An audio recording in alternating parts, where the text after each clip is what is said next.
할렐루야. 오늘 예배에 참석하신 여러분 모두에게 하나님의 은혜와 축복이 충만하시기를 주의 이름으로 축원합니다. 우리 앞뒤 옆 사람과 함께 인사하시겠습니다. 사랑합니다. 축복합니다. 은혜 많이 받으십시오. 인사하겠습니다. 6월은 호국 보훈의 달입니다. 내일 모레는 6월 6일 현충일이기도 합니다. 그래서 나라를 우리가 사랑하는 마음으로 나라를 위해서 희생한 그런 그분들을 다시 한번 생각해 보면서 나라에 대한 그런 애국하는 그런 마음들을 우리가 가져야 된다는 것입니다. 우리 민족의 가장 비극이었던 6.25가 있는 달이기도 합니다. 5월은 가정의 달로서 가정의 회복을 위해서 우리가 기도했다면 6월은 호국의 달로서 나라와 민족을 위해서 우리가 더 많이 기도해야 될 책임과 의무가 우리에게 있는 것입니다. 사랑하는 성도 여러분, 좋은 나라에 살고 있는 것 감사하시기를 바랍니다. 우리가 우리 나라를 더 많이 사랑하고 하나님께서 주신 좋은 나라라는 것을 우리는 잊어버려서는 안 되는 것입니다. 우리는 늘상 우리가 더불어서 이곳에서 몸담고 살고 있으니까 모르시겠지만 우리나라가 진짜 좋은 나라입니다. 할렐루야. 그냥 우리 지역에 와서 더불어서 살아가는 그런 소수 민족들도 많잖아요. 동남아에서 이렇게 와서 우리가 이제 허드렛 일을 하지 않는 그런 일들을 그분들이 다 해줍니다.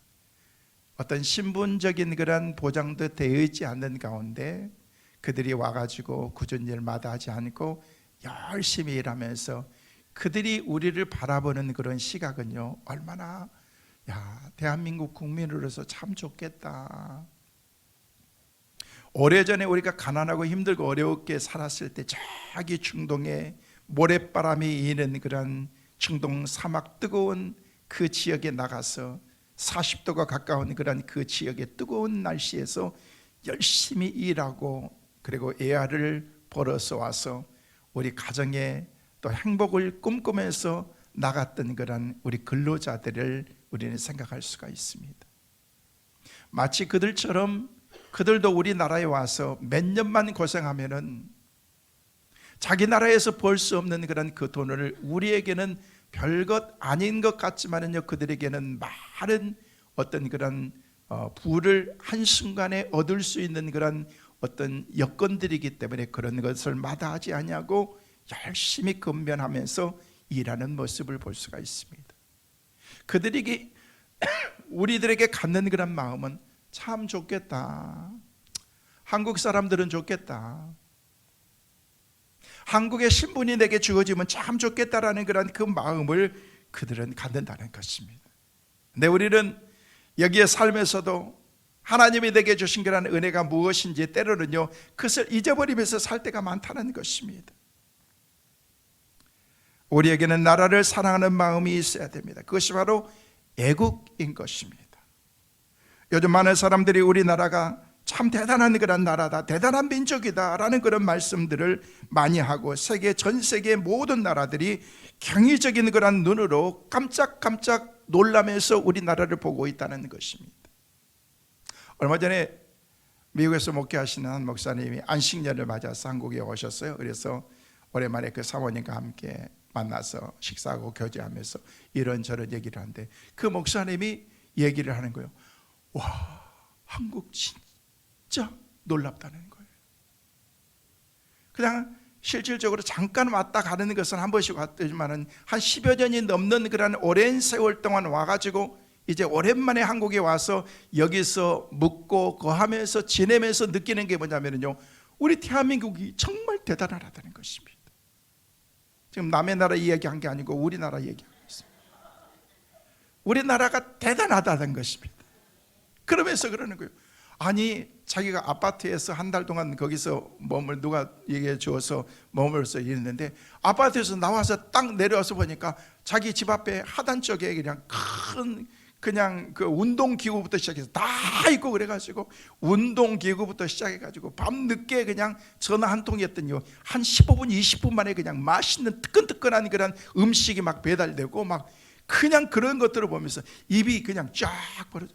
대한민국, 우리나라 대단하다고 얘기하면서 하여튼 처음부터 끝까지 그런 얘기를 하고 있더라고요.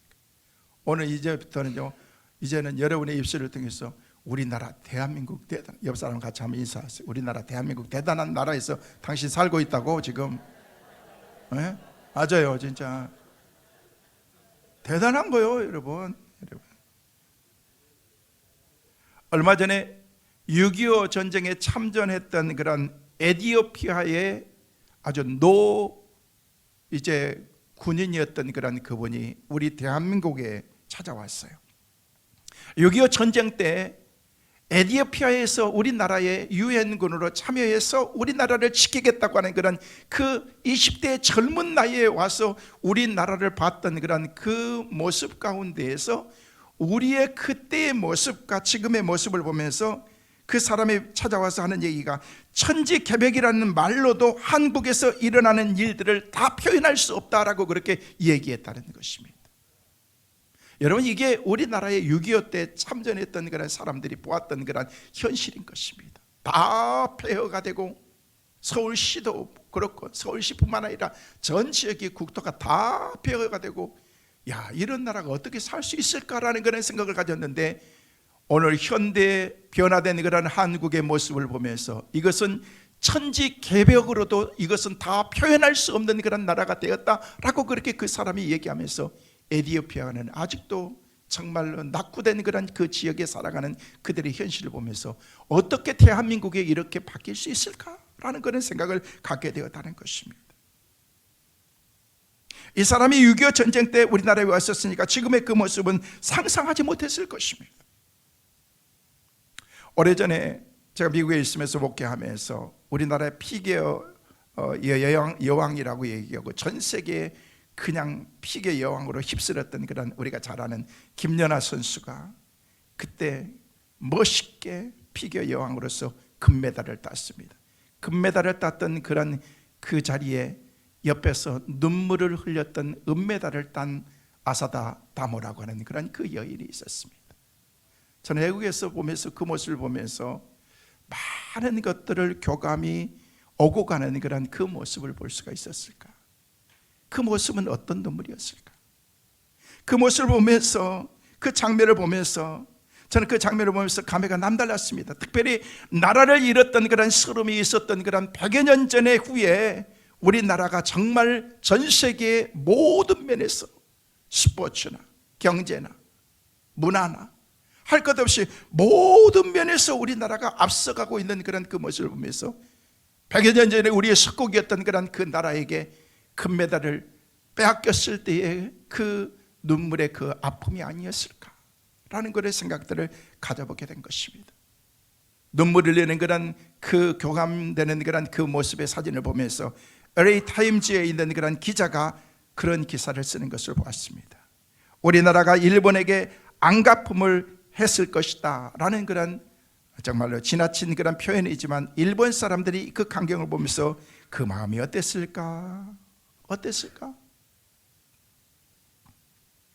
36년 동안이나 일본의 식민지였고 19개월 살았던 그런 우리나라 선수에게 금메달을 놓치고 그 옆에서 눈물을 흘리는 그런 일본 선수를 보면서 우리가 지난날의 아픔과 상처를 한순간에 다 씻어버린 것 같은 그런 마음이 그냥 제 마음속에 들었다는 거예요. 단지 운동 경기뿐만 아니라 말씀을 드린 것처럼 예술, 문화, 산업 그리고 모든 분야에서 우리나라가 전 세계에 두각을 나타내고 있습니다. 여러분, 우리나라의 기업들을 보십시오. 대단한 그런 정말 자랑스럽다라는 그런 생각을 갖는다는 것입니다. 우리나라의 대표적인 기업들, 삼성, LG, 현대, 기아, 여러분 어떤 걸 보면은요, 이 큰 대기업 몇 개 대기업이 우리나라를 다 그냥 끌고 가는 거예요. 물론 우리가 우리 자리에서 최선을 다해서 열심히 하고 있지만은요, 그런 기업들을 통해서 전 세계의 이름을 우리가 드러내고, 코리아라는 그런 이름을 몰라도 전 세계 어디 가도 삼성, LG, 그냥 기아 다 알아요, 다 알아요. 여러분이 외국에 나가보신 분들은 알겠지만은요, 우리나라의 어떤 그런 이런 상품성 있는 그런 것들이 전 세계에 진열대 앞에 가지고 쫙 그냥 프론트에 차지하고 있는 그런 그 모습들을 보면서 우리가 자랑스러운 그런 그 모습을 갖게 된다는 것입니다. 특별히 우리나라는요, 원조를 받았던 그런 나라에서 이제는 원조를 주는 나라로 우리가 나라가 바뀌었다는 것입니다. 전 세계 200여국이 넘는 그런 그 나라들 중에서 원조를 주는 원조 개발 원조 위원회에 들어가는 그런 나라가 우리나라가 31번째에 들어갔습니다. 원조를 받고 힘들고 어렵게 살았던 그런 우리나라가 이제는요, 우리 자신만 먹고 사는 것으로 그치는 것이 아니라 이제 전 세계에 많은 것을 함께 베풀면서 가난한 나라를 돕는 그런 그 나라로 우리나라가 그 개발 원조국에 들어갔다는 거예요. 31번째로 우리나라가 들어갔다. 여러분, 우리가 얼마나 힘들고 어렵게 살았습니까? 저 초등학교 국민학교라고 그랬죠. 그때만 해도요, 여러분, 그냥 매 학기만 매 시간마다 그냥 하루에 그냥 큰 그냥 통에다가 그냥 끓였던 우유 가져와가지고 그냥 컵 하나 가지고 그냥 통째로 70명 80명 그냥 다 떠서 하나씩 먹고 그냥 쭉 줄 서가지고 들어가고 빵 하나씩 나눠주고. 젊은 사람들이 얘기하면요, 저 무슨 얘기하는지 무슨 구석기 시대 얘기하는 줄 알아요. 이게 엊그제 얘기예요. 엊그제 얘기예요. 원조가 없으면 살 수 없었던 그런 그 나라가 바로 우리나라였다는 것입니다. 여러분, 전 세계 역사상 원조를 받았던 나라에서 이제는 원조하는 그런 개발 원조국으로 들어가는 그런 나라가 전 세계 단 유일한 한 나라가 있습니다. 그 나라가 우리 대한민국이라는 거예요. 얼마나 자랑스럽습니까? 힘들고 어렵게 살았던 그런 우리의 삶에 이제는 다른 사람들을 돌볼 수 있는, 케어할 수 있는, 더 이제 함께 나눌 수 있는 그런 넉넉한 하나님의 마음을 우리 가운데 허락해 주셨다는 것입니다. 뿐만 아니라 그동안 텔레비전, 냉장고, 세탁기, 휴대폰, 에어컨 다 일제가 그냥 세계 최고의 재료였습니다. 일본이 다 잡았습니다. 그 어떤 제품도 일제를 뛰어넘을 수가 없었습니다. 날개도 친 듯이 팔렸던 전자제품이 이제는 한국에 다 추월당했습니다. 일본의 금이 유명했던 전자제품이었던 소니, 도시바, 파나소닉 다 몰락해버렸습니다. 일본으로서 자존심을 상하는 일이 아닐 수도 없을 것입니다. 세계 자랑하던 그런 자동차도 한국 자동차의 추격을 이미 다 당했습니다. 가슴 뿌듯한 그런 마음을 우리가 갖게 된다는 것입니다. 대단한 민족인 것입니다. 그래서 나라를 사랑하고 우리나라가 얼마나 하나님이 축복해 주신 그런 나라라는 것을 우리가 기억해야 된다는 것입니다. 다시 한번 여러분들에게 고민합니다. 여러분, 우리나라 대한민국을 사랑하시길 바랍니다. 싸우고 갈등하고 분열하는 것은 안 되는 거예요. 나라를 살리고 더 살고 더 잘 살고 영향력 있는 그런 우리 나라가 되도록 우리가 힘써야 된다는 거예요. 여러분, 나라라는 것은 울타리와 같은 것입니다. 이 울타리 안에 있으면요, 보호해 주는 거예요. 여러분이 대한민국 시민이기 때문에 대한민국 시민으로 여러분이 어느 나라에 가서 어떤 상황 가운데 있고 여러분들이 설령 그럴 일이 전혀 없겠지만 어느 나라에 가서 인질로 잡혔기 때문에 야, 대한민국, 내가 대한민국의 아무개를 내가 지금 인질로 삼고 있는데 언제까지 너희들이 우리에게 이렇게 하지 않으면 이 인질을 우리는 죽일 거야. 그러면은요, 대한민국 우리 국가에서 야, 니네 마음대로 우리하고는 상관없어. 애국에 나가서 지가 잡혔으니까 지가 알아서 해야지. 여러분, 우리나라에서 절대 그렇게 하지 않습니다. 어디에 어떤 상황과 어떤 위험한 상황 가운데 있다고 할지라도 만약에 그런 위험에 처해 있으면 정부가 개입해서 어떤 대가를 지불한다고 할지라도 여러분들을 구출해서 모국으로 돌아올 수 있도록 하는 것이 나라라는 것입니다. 그래서 나라가 여러분을 보호해 주는 것입니다. 나라가 여러분들을 지켜주는 거예요. 울타리이기 때문에 그런 것입니다. 그런데도 우리는 나라에 대한 그런 고마운 마음도 없이 정부에서 이것저것 다 받아 쓰시면서도 이것도 틀렸고 저것도 틀리고 이놈도 틀리고 저놈도 틀리고 다 누가 그러시더라고. 죄송한데 이놈이나 그놈이나 다 똑같대. 여러분이 그 자리에 앉으시면 잘 알 것 같죠? 택도 없어요. 다 거기서 거긴 거예요. 우리의 삶이 다 부족한 그런 가운데에서 살아가는 우리들은 다 우리가 거기서 거기라는 것입니다. 나라가 잘 돼야 되는 것입니다. 왜? 나라가 울타리이기 때문에 양이 울타리 안에 있을 때 보호받고 편안한 삶을 누릴 수 있듯이 우리가 나라 안에 있을 때 보호받고 평안한 삶을 우리가 누릴 수가 있다는 것입니다. 나라를 잃어버린 그런 아픔과 슬픔을 우리는 너무나도 잘 알고 있습니다. 개인의 성공과 출세도 나라가 있고 나서인 것입니다. 가정과 가문의 번창도 나라가 있고 나서인 것입니다. 기업의 부흥과 발전도 역시 나라가 있고 난 다음에 있는 것이, 나라가 없으면 아무런 의미가 없다는 것입니다. 나라가 없다면 모든 것이 바람 앞에 등불과 같은 위태로운 것입니다.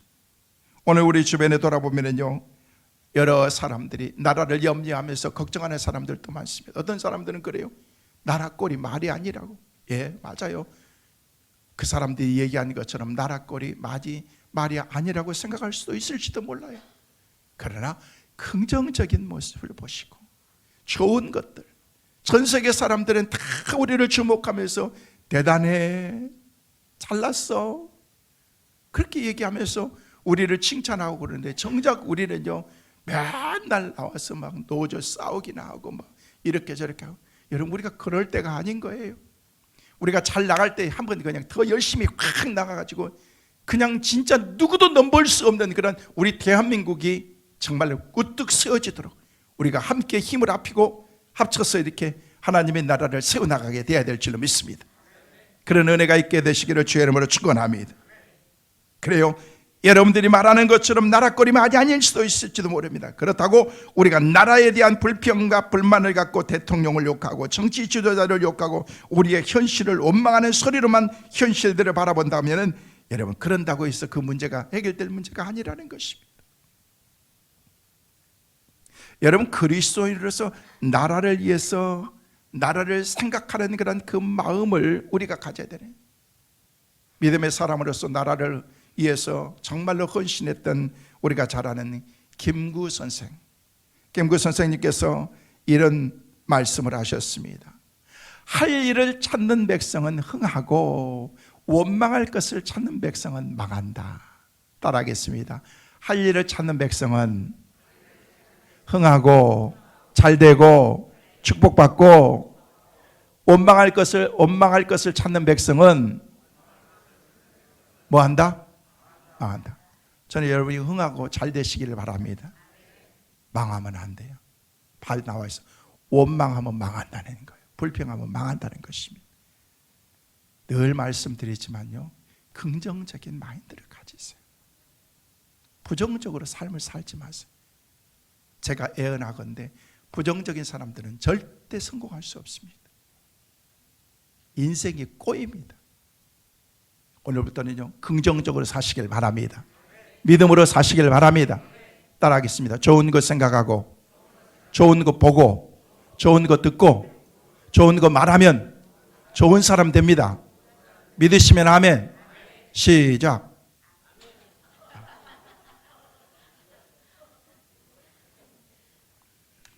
우리 성도들은 급해가지고 그냥 아멘으로 끝내버리는 거야. 따라 좋은 거 생각하고, 좋은 거 보고, 좋은 거 듣고, 좋은 거 말하면 좋은 사람 됩니다. 시작.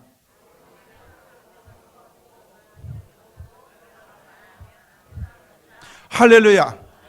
그렇게 될 줄로 믿습니다. 여러분, 무엇을 생각하느냐는 굉장히 중요해요. 왜? 좋은 거 생각하기 때문에 보는 것도 좋게 보이는 거예요. 들리는 것도 다 좋게 들리는 거예요. 말하는 것도 좋은 것만 얘기합니다. 그 사람 좋은 사람인 거예요. 부정적으로 생각하는 가득가 있어요. 다 보면요, 다 보는 게 부정적으로 보입니다. 들리는 거 다 부정적으로 들립니다. 말하는 거 부정적인 말합니다. 그 사람 부정적인 사람이에요. 안 되게 돼 있습니다. 저는 여러분, 영혼을 책임지는 영적인 그런 리더로서 여러분을 권면하고, 여러분들이 진짜 잘 됐으면 좋겠어요. 부자도 되고 흥하고 축복받고, 할렐루야. 그러기 위해서는 여러분이 긍정적인 마음 가지고 사세요.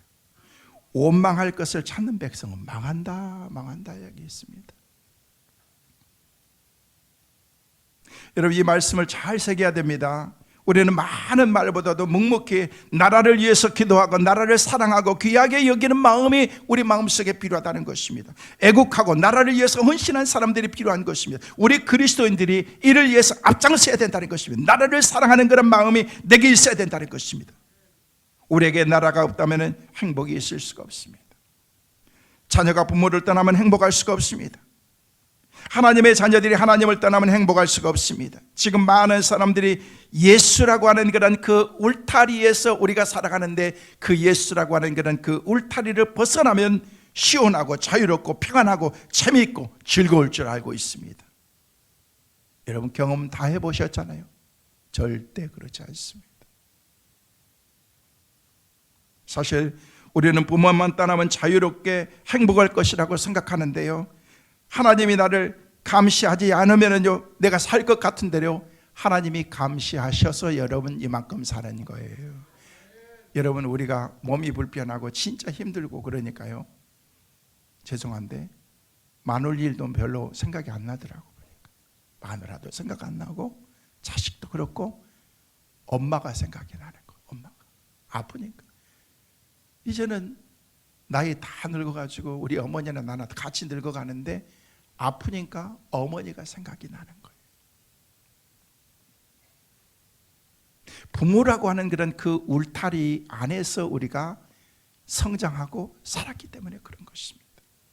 가정이라고 하는 그런 그 울타리가 그래서 중요한 것입니다. 사랑성도 여러분, 오늘 여러분 진짜 잘 나오셨습니다. 여기 오시지 않았다면 지금 여러분은 오늘 어디 계실까? 오늘 주일날 나오신 분들은 진짜 대단하신 분인 거예요. 옆 사람 인사하세요. 당신은 대단하다고. 황금 연휴에 어디도 안 가고 교회 나오신 여러분 대단하다고. 금요일, 토요일, 주일, 월요일, 화요일 4박 5일은 충분히 놀 수가 있는데 그래도 오늘 주일날이어가지고 여러분 얼마나 감사해요. 저도 오늘 주일 지키려고 저는 어디 안 갔습니다. 얼마나 할렐루야. 만약에 여러분이 지금 여러분이 원하신 곳에 지금 가 계시면 여러분 행복할까? 여러분 보세요. 탕자가 집을 떠나면 무한히 자유로울 줄 알았습니다. 행복할 줄 알았습니다. 그래서 아버지를 졸라서 유산을 받아가지고 집을 떠났다라고 성경은 우리에게 말합니다. 잠시 동안은 행복했습니다. 자유로웠습니다. 즐거웠습니다. 그런데 그 인생 가운데 곧바로 불안이 찾아왔습니다. 그리고 죽도록 고생했습니다. 탕자가 하는 수 없이 나중에 모든 것을 다 정리하고 아버지께로 돌아왔다라고 그렇게 말씀합니다. 그는 아버지께 돌아가는 즉시 잃어버렸던 그런 평안을 그가 찾게 되었던 것입니다. 그런데 지금 이 세상에 예수님 밖에 살고 있는 그런 사람들이 얼마나 많습니까? 아니요, 예수 믿는 그런 믿음의 사람들 가운데서도 예수라고 하는 그런 그 울타리에서 살기를 원하지 않고 있다는 거예요. 귀찮다는 거예요. 규제가 많다는 거예요. 그래서 나는 예수 밖에 살고 싶다. 나는 예수 없이 살아도 나는 충분하다라는 그런 그 생각을 갖게 되는 것이 얼마나 어리석다는 것을 우리는 모르고 살아간다는 것입니다. 예수 밖에 있기 때문에 사람들은 예수를 모함하고 비방하고 예수의 그 무관심의 그 삶을, 예수에 대해서 무관심한 삶을 우리가 살아가고, 예수님과 무관하게 삶을 살아가고 있는 거예요. 예수 믿는 사람들 가운데서도 우리가 그렇게 살고 있다는 거예요. 왜? 예수 밖에 있기 때문에. 사랑하는 성도 여러분, 예수 안의 삶을 살아가는 우리 모두가 꼭 되시기를 주의 이름으로 축원합니다. 우리 주변에는 두 종류의 사람들이 있습니다. 긍정적인 사람, 부정적인 사람, 가지고 있는 사람, 없는 사람, 잘 사는 사람, 못 사는 사람, 잘난 사람, 못난 사람, 배운 사람, 못 배운 사람, 다 두 종류로, 흙과 백으로 천국 갈 사람, 지옥 갈 사람, 다 두 종류로 나눠져 있습니다. 여러분, 한 분류는 무슨 일을 만나든지 항상 긍정적이고 미래지향적인 삶을 살아가는 사람, 또 한 분류는요, 어떤 일이든지 항상 어둡고 부정적이고 과거지향적인 삶을 살아가는 사람이 있다는 거예요. 저는 긍정적인 사람은 어떤 어려움이나 어떤 힘들고 어려운 슬픔을 당한다고 할지라도 좋은 방향으로 모든 것을 해석하면서 희망적으로 모든 것을 보는 시각을 갖는 사람인 것입니다. 반면 부정적인 사람은 어떤 기쁨이나 행복이 와도 나쁜 방향으로 해석하고 절망적으로 그 삶을 받아들이는, 그 사람은 절망 가운데 삶을 살아갈 수밖에 없는 거예요. 여러분, 우리 삶을 돌이켜보면요, 긍정적이고 좋은 것들이 더 많거든요. 근데 우리는 작은 것들, 옥의 티 같은 것들을 우리가 바라보고 내 인생의 작은 흠집, 여러분 살면서 인생의 흠집이 한두 가지입니까? 그런 것들만 보면서 우리는 마치 막 이쑤시개로 그것을 막 휘베 파면서 내가 이게 있어서 야, 그럼 그거 있어도 다 잘 살아요. 그런 걸 보지 말고 좋은 면들을 보면서, 좋은 것들, 긍정적인 걸 생각하면서 하나님이 내게 주신 그런 그 축복들을 바라보면서 우리가 살면은 그 인생이 행복하다는 거예요. 그렇게 살아가시길 바랍니다. 하나님을 믿고 예수님을 의지하는 사람들은 다 하나님께서 주신 은혜 가운데 긍정적인 믿음의 삶을 살아가는 사람인 것입니다. 오늘 보았던 그런 요한복음 11장에 보면은요, 우리가 아는 것처럼 예수님이 정말 사랑하셨던 그런 그 나사로의 가정에 큰 문제가 있어서 나중에 주님이 오시기도 전에 나사로는 죽었습니다. 죽고 난 다음에 장사 지내서 사흘 동안이나 이제 무덤 속에 있었습니다. 근데 예수님께서 드디어 그 장소에 오셨습니다. 사흘 동안 죽어 시신이 이제 썩어 냄새 나고 있는 그런 그 자리에 우리 주님께서 오셔서 그에게 하나님께서 주신 그런 축복의 은혜를 주셔서 사흘 동안 무덤 속에 있었던 시신이 벌떡 일어났다라는 그런 그 내용의 말씀입니다. 예수님께서 나사로의 무덤에 도착해서 무덤을 막고 있는 무겁고 큰 그 돌문을 옮겨 놓으라 우리 주님 명령하신 거예요. 하나님께서 기적을 일으킬 때는 항상 먼저 장애물을 제거하라고 하시거든요. 사랑하는 성도 여러분, 하나님께서 오늘 우리에게 기적을 베푸시기 위해서 복 주시기를 원하시는데 여러분 안에 있는 그런, 여러분 삶에 있는 그런 장애물들을 다 제거하시길 바랍니다. 그래야 여러분이 기적을 체험할 수가 있기 때문에. 왜 나사로가 그런 하나님의 기적의 은혜를 체험했는데 왜 우리는 그렇게 할 수 없느냐는 거예요. 여러분, 우리 하나님은 기적의 하나님인 줄로 믿으시길 바랍니다. 기적의 하나님, 능력의 하나님, 그분이 내게 찾아오시면은요, 내 삶 가운데도 기적이 일어나는 것입니다. 사람들이 무덤의 문을 옮겨놓자 예수님께서 무덤을 향해서 큰 소리를 외치면서 나사로야 나오라 라고 그렇게 우리 주님께서 명령하셨습니다.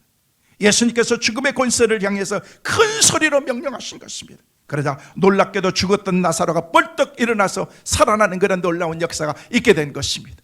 저는 하나님의 기적의 역사를 통해서 여러분의 삶이 살아나는 은혜가 있기를 바랍니다.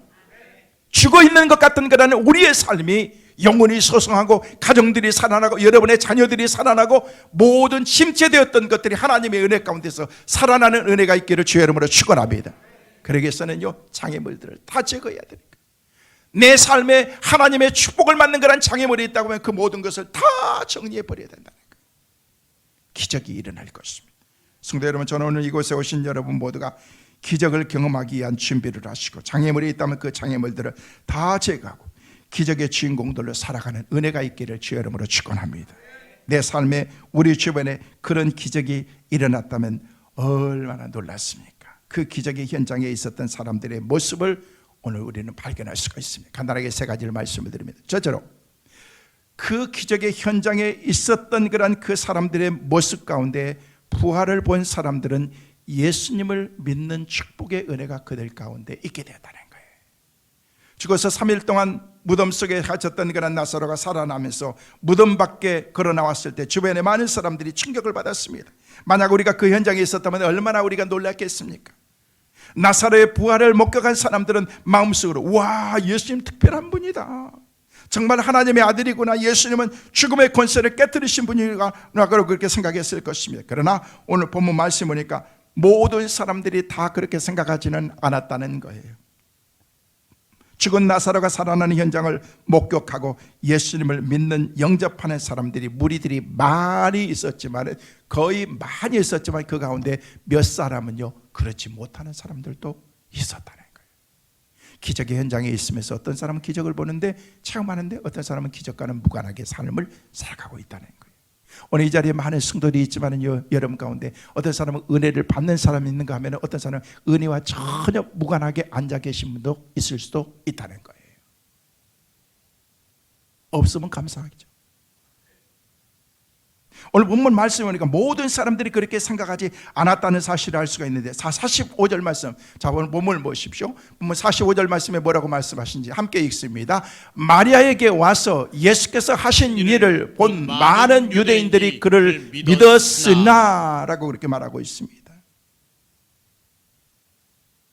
나사로의 무덤 앞에 있었던 유대인들은 충격을 받은 거예요. 정말 놀라운 일들이 눈앞에서 일어나는 것입니다. 인간의 이성으로 볼 때 죽은 사람이 살아날 수 없습니다. 하지만 분명히 죽었던 나사로가 살아나서 얼굴에 수건을 동인 채로 있었던 그런 사람이 나오면서 수건을 막 걷어내면서 이제 살아나가지고 이제 생동감 있는 그런 삶을 우리에게 보여주고 있다는 것입니다. 성도 여러분, 믿음의 눈을 갖고 우리가 살아가면은요, 하나님께서 주신 그런 영적인 것들이 막 보이기 시작한다는 거예요. 신앙으로 눈으로 보면은요, 막 영안이 열리고 믿음의 세계가 보이기 시작하는 것이 사람의 이성으로는 안 됩니다. 사람의 이성으로는 불가능한 일입니다. 그러나 믿음의 시각으로, 영적인 시각으로 보면은요, 이게 절대 불가능한 일이 아니라는 것입니다. 기적이라는 것은요, 할 수 없는데 일어나는 것이 기적이라는 거예요. 불가능한 것 같지만은요, 불가능한 그 삶 가운데서 일어나는 게 기적이지, 일상 삶 가운데서 매일 일어나는 것이 어떻게 기적이 될 수 있겠느냐는 거예요. 나는 할 수가 없지만, 나는 안 된다고 생각하지만은요, 불가능한 것 같지만은요, 하나님을 의지하고 하나님께 믿음으로 기도하고 주님께 나가면은 하나님께서 우리의 삶을 기적의 은혜, 기적의 하나님, 능력의 하나님, 그 주님이 나를 치료해 주시고 고쳐주시고 회복시켜 주신다는 거예요. 영적으로 사시길 바랍니다. 믿음으로 사시길 바랍니다. 하나님 중심으로 살아가시기를 주의 이름으로 축원합니다. 서두에서 말씀을 드린 것처럼 우리가 나라 안에 있을 때 우리가 보호를 받는 것처럼 자긍심을 갖고 떳떳하게 당당하게 우리가 살아가야 된다는 것입니다. 예수 안에 우리가 살아가야 된다는 것이, 예수 안에 있는 게 복인 거예요. 복인 거예요. 이번 한 주간도 예수 안에서 삶을 살아가는 저 여러분 꼭 되시기를 주의 이름으로 축원합니다. 두 번째로, 예수님께서 기적의 현장에 있었던 그런 그 사람들 가운데 기득권을 유지하려고 하는 대제사장들과 바리새인들, 그 무리들을 볼 수가 있다는 거예요. 여러분, 성경에 대제사장, 서기관, 바리새인들, 싸그리 그 사람들은요, 죄송해요, 하나님 앞에서 별 쓸모없는 사람들인 것 같아요. 맨날 지탄의 대상이었어요. 대제사장, 서기관, 바리새인들, 종교 지도자들입니다. 영적으로 누구보다도 더 믿음으로 살아야 될 그런 사람들이 이 가운데서 기득권을, 내 기득권이 지금 불리하다는 거예요. 그럼 우리는 어떻게 되는 거야? 이건 아닌데? 자, 47절, 48절 말씀 같이 한번 읽습니다. 시작. 이에 대제사장들과 바리새인들이 공회를 모으고 이르되, 이 사람이 많은 표적을 행하니 우리가 어떻게 하겠느냐? 만일 그를 이대로 두면 모든 사람이 그를 믿을 것이요, 그리고 로마인들이 와서 우리 땅의 민족을 빼앗아 가리다 하니. 여러분, 이 사세를, 이 구절을 자세하게 보세요. 대제사장 바리새인들은요, 예수님께서 죽은 나사로를 살린 것에 전혀 관심 없습니다. 예수님이 하나님의 아들인 것에 관심도 없습니다. 그들은 회의를 소집해 가지고 얘기하는 거예요. 예수라는 사람이 기적과 표적을 많이 행하니 아주 골치 아프다. 기적을 많이 행하면 사람들이 그를 따르고 믿게 될 텐데 이는 종교적으로 큰 위기를 맞이할 수도 있다. 그러면서 다시 말해서 이렇게 얘기하는 거예요. 예수라는 사람이 병자 고치고 귀신 쫓아내고 죽은 사람 살리는 그런 그 바람에 종교적인 질서가 다 뒤죽박죽 엉망이 됐다. 야, 우리는 뭐냐 하면서 우리의 기득권을 뿌리채 다 흔들리고 있다. 우리가 나중에 이래보면 설 자리 없다. 이건 아니잖아 라고 이렇게 지금 얘기하고 있다는 것입니다. 대제사장들과 바리새인들은요, 진리에는 관심 없습니다. 하나님에 관심 없습니다.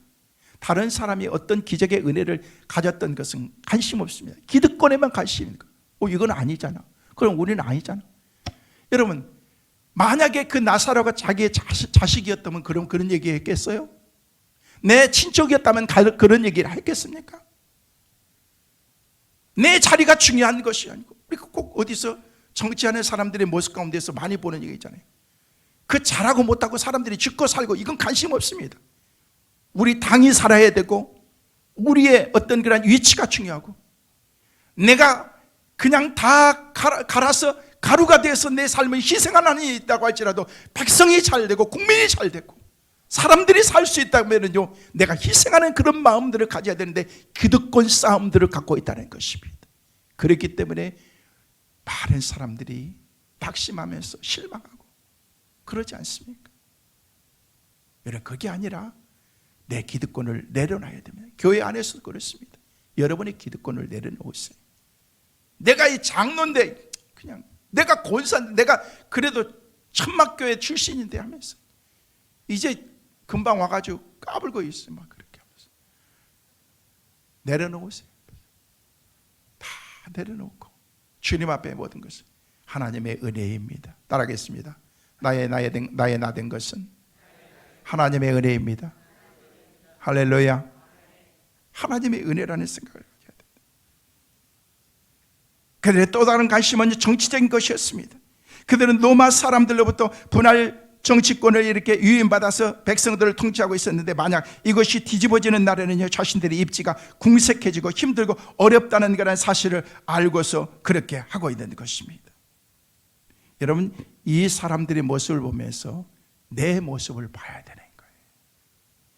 여러분, 예배에 참석하시지만 이 중에서 삶의 자세로 내 삶 가운데서 힘들고 어려운 가운데 살아가는 그런 삶의 현실들이 얼마나 많습니까? 문제 없는 사람이 없습니다. 나도 문제 있고 여러분도 문제 있고 인생을 살아가면서 계속해서 인생을 살다 보면 이런저런 문제들이 많습니다.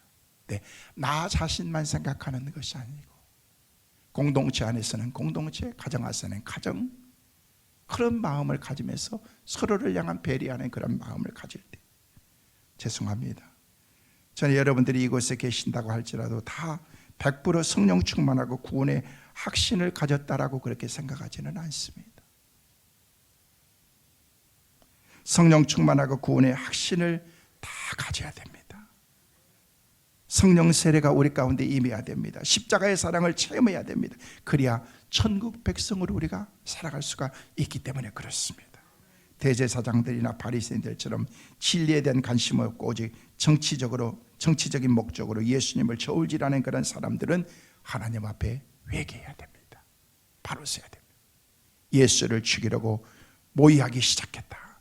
이런 상황에서 돌발적인 그런 사태가 발생. 자, 49절 50절 말씀 같이 읽습니다. 같이 보십니다.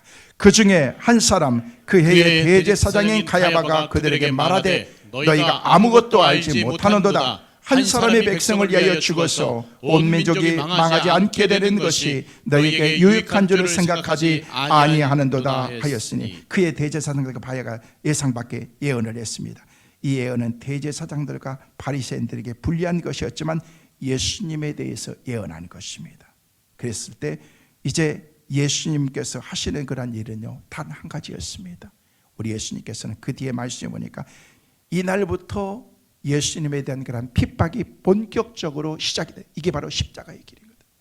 십자가를 위한, 우리 주님께서 늘 까불고 있어. 지금 뭐 하는 거야? 지금 내가 하는 그런 일이 뭔지도 몰라? 진짜 보여줄까? 내가 예수님이라면 나는 그렇게 했을 것 같아. 아, 이것도 진짜 답답하네. 인간들이 아무리 인간이지만 야, 생각이 그렇게 없어 하면서 그냥 한 번씩 쥐어 박았을 것 같아요.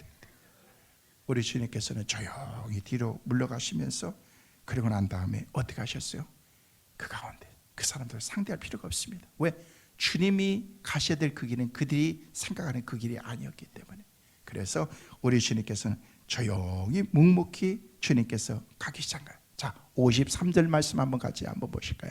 53절 말씀에는 우리에게 그렇게 말씀하십니다. 같이 보십니다.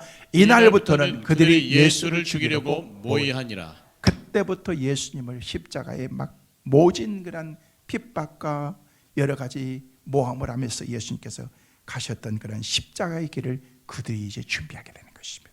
모든 사건 이면에 음모가 있었습니다. 정말 우연히 이루어진 사건도 있지만 대부분의 우연은 가장한 음모가 숨어 있습니다. 기막힌 음모일수록 더더욱 우연은 가장합니다. 예수님의 처형 뒤에는 대제사장들과 바리새인들의 조직적인 음모가 있었다는 것입니다. 그들은 어떻게 예수님을 죽일 것인가 여러 각도로 고심했다는 것입니다. 성도 여러분, 다시 말씀드립니다. 긍정적인 마인드를 가지고 사세요. 좋은 생각을 가지고 사세요. 나쁜 생각, 부정적인 생각, 안 된다는 생각, 할 수 없다는 생각, 그런 생각이 들 때마다 나사렛 예수의 이름으로 명하노니 이 생각은 떠날지어다.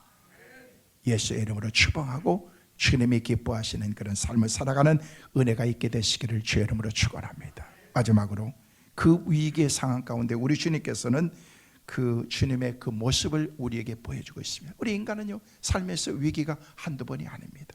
그런데 오늘 이 54절 말씀에 보면요, 그 답이 나와 있습니다. 자, 같이 보십니다. 그러므로 예수께서 다시 유대인 가운데 드러내지 아니하시고 거기를 떠나 빈들 가까운 곳에 에브라임이라는 동네에 가서 제자들과 함께 거기에 머무르시니라. 우리 주님께서는요, 십자가를 져야 되기 때문에 그것을 떠나서 우리 주님께서 가신 것입니다. 세상 사람들은요, 영적인 것에 관심이 없습니다. 주님의 가시는 그런 그 주님의 길은 주님이 누구보다도 더 잘 알고 계셨기 때문에 묵묵히 십자가의 길을 우리 주님께서는 가실 수밖에 없었습니다. 예수님께 관심이 없는 바리새인들과 대제사장처럼 우리는 살아서는 안 됩니다. 예수 밖의 삶을 살기 때문에 그들은 늘 예수를 모함하고 비방하고 무관심하게 그들의 인생을 살아가고 있는 것입니다. 사랑하는 성도 여러분, 예수 안에 살아가시기를 다시 한번 주의 이름으로 축원합니다. 그때 우리는 하나님 아버지의 마음을 우리가 깨닫고 감사하고 살아가게 될 줄로 믿습니다. 하나님을 떠나 살려고 하지 마십시오. 주님을 떠나서 살려고 하지 마십시오. 그 품 안에 있을 때 행복이 있고 쉼이 있고 안식과 축복이 그 안에 있는 것입니다. 서두에서 말씀을 드린 것처럼 6월은 호국 보훈의 달입니다. 나라를 떠나서 살려고 하지 마십시오. 나라를 사랑하는 마음을 가지고 사십시오.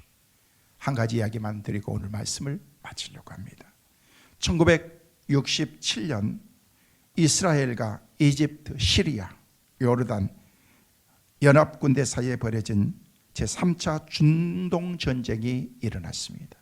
그 중동전쟁은 단 6일 만에 전쟁이 끝났습니다. 그 당시에 이스라엘 인구는 300만, 그리고 연합군은 1억 명이 넘는 그런 어마어마한 숫자에서 전 세계 모든 전쟁 전문가들이 이스라엘이 전쟁에서 이길 확률은 0.27%, 단 1%도 안 된다. 희망은 전혀 없다라고 그렇게 생각했습니다. 그런데 그 전쟁은 단 6일 만에 그 전쟁이 끝났습니다. 이스라엘의 승리로 이겼습니다. 6일 전쟁을 치른 후에 일어난 수많은 이야기들이 있습니다. 한 번은 미국 스탠퍼드 대학의 총장이 유대인들 학생들과 아랍 학생들을 모아놓고서 그렇게 당부했습니다. 자네들은 고국에서 전쟁이 발발했는데 자네들은 동요하지 말고 이제 얼마 남지 않는 그런 학기말 시험에 최선을 다해 주기를 바라네 라고 그렇게 학장이 학생들에게 부탁을 했습니다. 며칠이 지나고 난 다음에 봤더니 그냥 유태인 학생들이 어디 갔는지 한 사람도 없었습니다. 어디 갔는지 궁금해서 물었습니다. 유태인 학생들은 어디 갔나? 네, 지금 자기 고국의 전쟁이 일어났기 때문에 우리가 편안하게 여기서 공부할 수 어떻게 있겠느냐라고 그렇게 하면서 나라를 위해서 총을 들고 싸우기 위해서 그들은 고국에 짐을 싸고 돌아갔습니다 라고 그렇게 얘기를 하더라는 것입니다. 그런데 또 왔더니 아랍에 있는 그런 학생들도 한 사람도 보이지 않더라는 것입니다. 그래서 물었습니다. 그랬더니 본국에 전쟁이 일어나서 전쟁에 작출될까 봐 그들이 무서워서 다 은신하고 피해서 한 사람도 없습니다 라고 그렇게 말하더라는 것입니다. 그 전쟁은 보나마나 끝난 거예요. 6일 전쟁, 그것도 너무 길어요. 그냥 하루 이틀 만에 끝날 수도 있는 그런 전쟁이었다는 것입니다. 그 전쟁의 결과들 가운데 한 번은 이집트의 대공포 미사일을 통해서 날아가는 그런 그 전투기 한 대를 격추시켜서 전투기가 땅에 떨어졌습니다. 땅에 떨어졌는데 비행을 했던 그런 그 조종사를 보니까 그 조종사가 아기를 잉태한 만삭의 여자가 그 비행기를 조종하고 있더라는 것입니다. 나라의 어른들과 어린이를 제외한 임산부, 여인들 할 것 없이 모든 사람들이 전쟁터에 나가서 전쟁에 함께 참여하고 나라를 살려야 되겠다라는 그런 그 일념으로 그들이 전쟁에 임했을 때 불과 300만 밖에 되지 않는 그런 그 사람들이 1억 명이 넘는 그 사람들과 대치해서 단 6일 만에 전쟁이 끝난 것입니다. 당연한 거죠. 나라를 사랑하는 마음이 있었기 때문에 그런 것입니다. 그들에게 나라가 없다면 행복이 있을 수가 없습니다. 그 전쟁을 통해서 이스라엘이라고 하는 그 작은 그런 나라가 이제 정식으로 하나님께서 주신 새로운 그런 나라로 성립되어지는 그 나라가 바로 아랍 전쟁을 통해서 이스라엘이 저렇게 세워지게 된 것입니다. 지금은 유대인들이 전 세계 흩어진 그런 유대인들이 전 세계에 모든 영향을 끼치면서 살아가는 그런 나라가 되었다는 것입니다. 여러분, 우리 한국이라고 하는 그런 작은 나라가 별 볼 일 없지만 전 세계 사람들을 봤을 때는요, 점에 불과한 그런 나라지만은요, 그렇지 않습니다. 우리를 통해서 하나님의 놀라운 일들을 앞으로 전 세계 지금보다도 더 많은 영향을 끼치게 될 줄로 믿습니다. 우리가 기도해야 될 줄로 믿습니다. 원망불평하지 말고 감사하고, 우리가 나라 안에 속하고 예수 믿는 사람 예수 안에 속하고 하나님의 말씀과 교회 중심으로 여러분의 삶을 살아갈 때 여러분의 삶은 하나님이 다 보장해 주실 것입니다. 예수 은혜 가운데 이번 한 주간도 믿음으로 살아가는 축복의 은혜가 우리 모두에게 있게 되시기를 주의 이름으로 축원합니다.